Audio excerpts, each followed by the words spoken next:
আসসালামু আলাইকুম এভরিওয়ান, কেমন আছেন আপনারা? মাই ইউটিউব চ্যানেল থেকে আবারও চলে আসলাম আপনাদের সাথে। তো দেখেন, আমি একটা টমেটো কেটে নিচ্ছি খুব সুন্দর করে স্লাইস করে কুচি কুচি করে। উম, দেখেন, টমেটো আমার প্রায় কাটা হয়ে গেছে।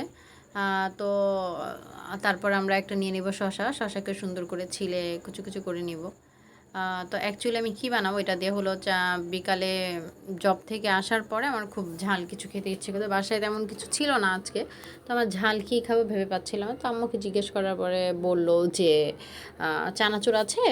তো আমি বললাম তাহলে ঝাল মুড়ো খেতে ইচ্ছে করছে না, চানাচুর দিয়ে কিছু একটা মিক্স করে তৈরি করি ঝাল ঝাল। তো আমি শসাও কুচি কুচি করে কেটে নিচ্ছি। চানাচুর ভর্তা খাবো তাই। তো আমার দেখা দেখে আম্মু বলছে তাহলে আমিও খাবো, আব্বু বলছে আমিও খাবো, ঠিক আছে বানাও, একটু বেশি করে বানাও, এরকম। তো দেখেন, আমি শসাগুলোকে সুন্দর সুন্দর করে কেটে নিচ্ছি, একদম স্লাইস করে কুচু কুচু করে কেটে নিচ্ছি। দেখেন, তো আমার প্রায় কাটা হয়ে গেছে শসা। আর তারপর আমরা নিয়ে নিচ্ছি কাঁচামরিচ 2টা। তো যে যেরকম ঝাল খেতে পছন্দ করেন সেরকমই করতে পারেন। তো আমার মোটামুটি আমার বাসায় ছোটো বাবু আছে, তাই একটু কম ঝাল নিলাম, তো সেও খাবে। তো তারপর আমি মাঝারি সাইজের একটা ছোটো পেঁয়াজ নিয়ে নিব। তো দেখুন, আমি পেঁয়াজটা ছিল এখন ওটাও স্লাইস করে কেটে নিচ্ছি। আপনারা যদি একটু পেঁয়াজটা বেশি খেতে চান তাহলে বেশি নিতে পারেন।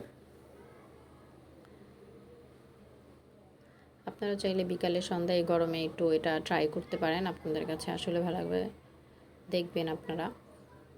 তো দেখেন, আমি বাটিতে সবগুলো উপকরণ একসাথে নিয়ে নিয়েছি এবং এতে আমি মিক্স করব একটু পরিমাণে সামান্য লবণ, কারণ টমেটো আর শসা থাকার কারণে একটু লবণ না দিলে এটা ভাল লাগবে না। চানাচুর তো আর লবণ লাগে না, তার জন্য আমি সামান্য পরিমাণে একটু লবণ নিয়ে নিলাম এবং এটাকে মেখে নিলাম।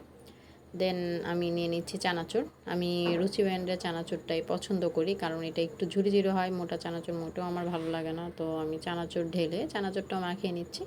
সামান্য পরিমাণে আমরা সরিষার তেল দিয়ে নিব। দেন আপনারা ট্রাই করতে পারেন রেসিপিটা।